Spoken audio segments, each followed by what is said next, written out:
While in high school, the war was going on vigorously. Somehow the suggestion came up to why not go to West Point?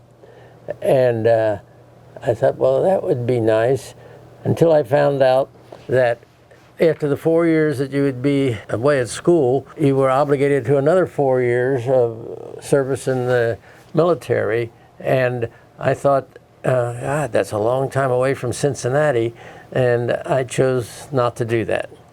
And instead followed, as I often did, whatever my older brother did, like join the Boy Scouts, then I joined the Boy Scouts. Go down to X high school, I went down to X high school. Everything he did, I did.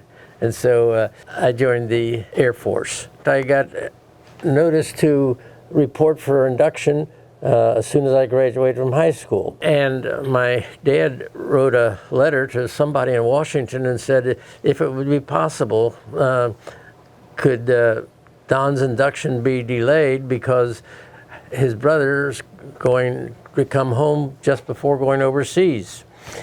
And so instead of going in June, right after high school, I received a notice that ignore your orders to induct.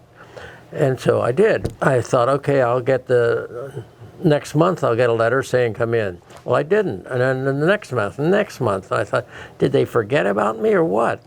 So I said, well, I might as well start in college. And I was there 2 days at XU, and a notice came, you're coming in now.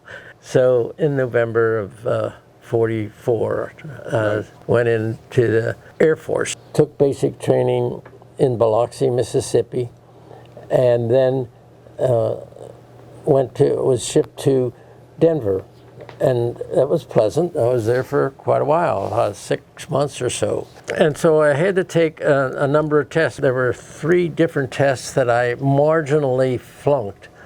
But I had the opportunity to take them again the next day.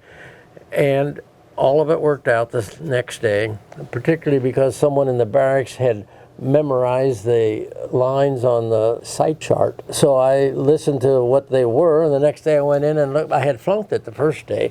Next day I went in and looked at them, and I could just barely see that 2020 line.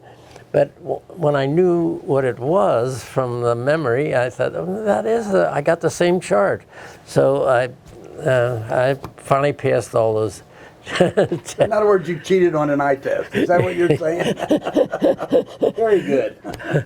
The war was going our way, and they were slowing down, moving us quickly forward into flight training, and we were put on the line trainees, just filling planes with gas and oil and waiting for your turn.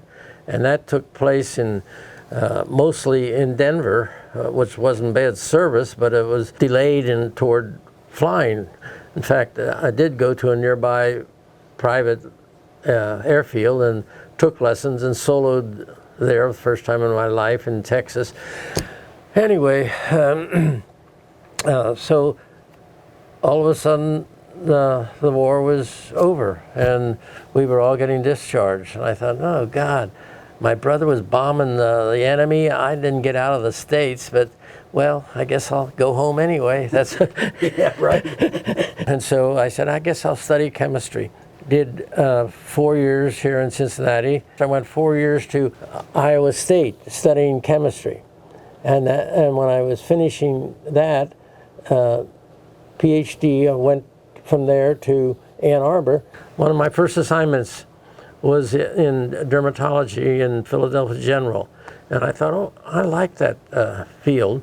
So I specialized in dermatology back here in Cincinnati, and I've been here ever since.